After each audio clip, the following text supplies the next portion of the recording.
Boss, anong masasabi mo dun sa young actor na chinorman ng dalawang GMA executives? Puta na yung anak ni Ninyo Mulak, no?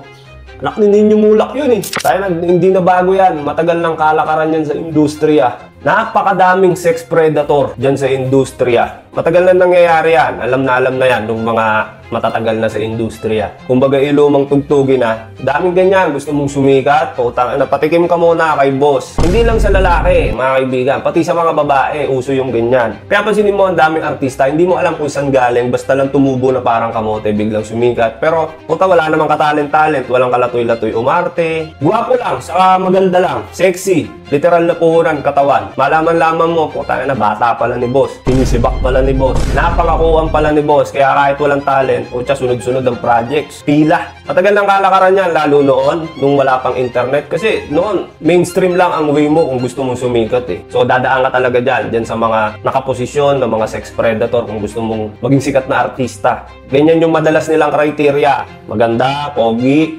sexy. O, patikim ka sa akin. Pag nagpatikim ka, pasok ka.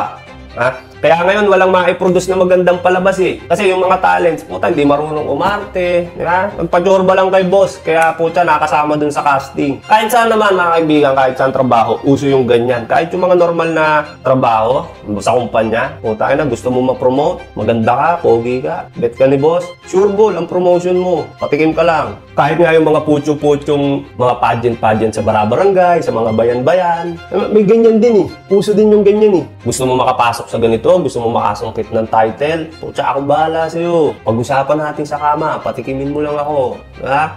Uso yan, Diyos ko. Matagal na panahon na. Lalo yung mga baklang handler, mga baklang judge, mga organizer, sponsor, yung mga nasa posisyon, puta na, hindi ko nila lahat mga kaibigan, don't get me wrong, hindi ko nila lahat ng mga bakla. Pero karamihan sa inyo, mahirap talagang mapalagay sa posisyon kasi puta yan talagang kakanon talaga eh.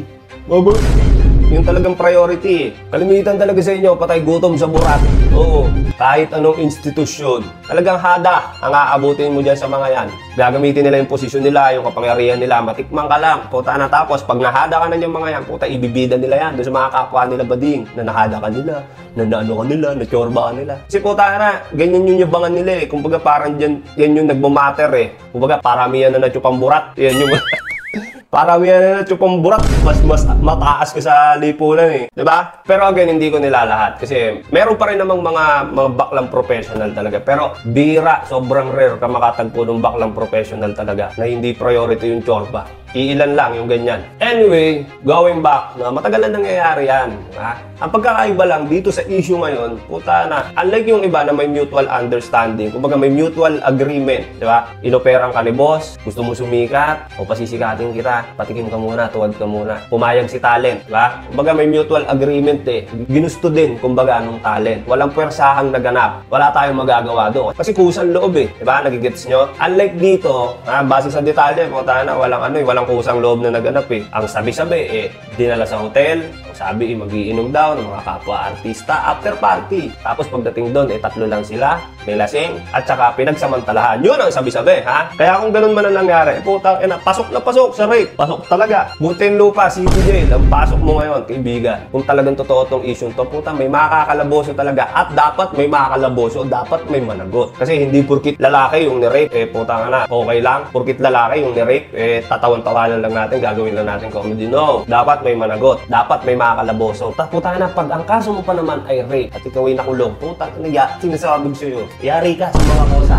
Rape ang kaso mo, puta na mo. O kung sa'yo, huwag ka na magpakulong. Talagang puta na, wasak ang bahay, bata mo doon. Gusto mo ng sex? Puta na, sex predator ka. Puta, bibigyan ka nila kosa doon. Hard back, literal. Hanggang sa dumugo yung point mo. Talagang puta, babanatan ka nila kosa doon. Kahit lumuwa ka ng dugo, hindi ka tatantanan ng mga yon. Sabi ko sa hotel, puta, ayan, hindi lang isa. Napakarami, magsawa ka. Kasi puta na men, karamihan sa mga presyo, halos lahat. Kasi hindi naman sa yung mga presyo, puta na men, walang sex life yung mga yan. Kaya puta na, sabik sila sa ganyan. Minsan ka puta yan, sila na nagtitiraan doon kasi puta walang-wala talaga. Magdala ka nga doon ng saging na may butas, puta kakanain ng mga yun. Kasi puta walang-wala talaga, wala ka mapaglabasan ng sama ng loob eh. Kaya puta, kung ang kaso mo ay rape, puta, nangyari ka talaga. Lahat ng init nila sa katawan, lahat ng sa'yo maibubugton talaga. Gusto mo ng burat, Utang ina mo, magsawa ka sa burat.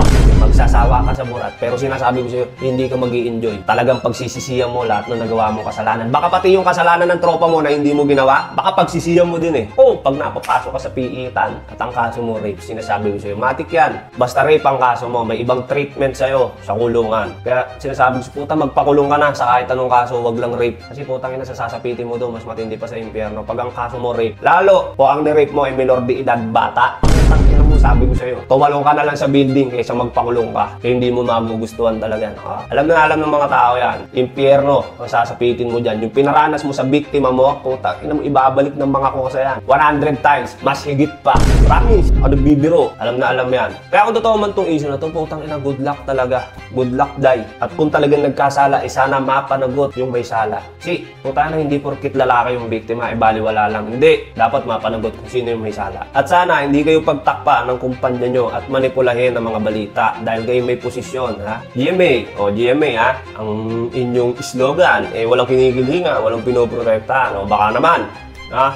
Mapatunayan natin ulit sa ganitong panahon.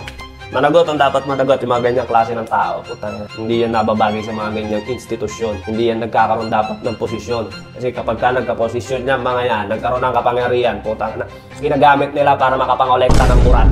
Kaya dapat dyan sa mga matatakaw sa burat saka matatakaw sa repyas, putang, lalo na yung mga namumuwersa, yung rape, putang, dapat talaga dyan ipasok sa kulungan talaga. Patikimin ng bembang ni Kosa. Yung tipong pagkatapos ka bembang ni Kosa, pag nagpupo ka, kahit tibe, putang ina, kahit tibe, hindi ka na mahihirapang umire. Tatapikin mo na lang, lalaglag na si sobrang luwag na nung putang ina ng butthole mo kasi nakatikim ka ng hada ni Kosa. Ko, kakaya, kakadiri. Isipin mo, putang ina, no? Galing pa sa kilalang pamilya yan. Paano kung normal na talent ka? Kung normal na tao ka, di mas lalong inabuso ka. Tangina, isipin mo, nangangarap ka lang maging artista, hahalayin ka pa ng mga buhangin na.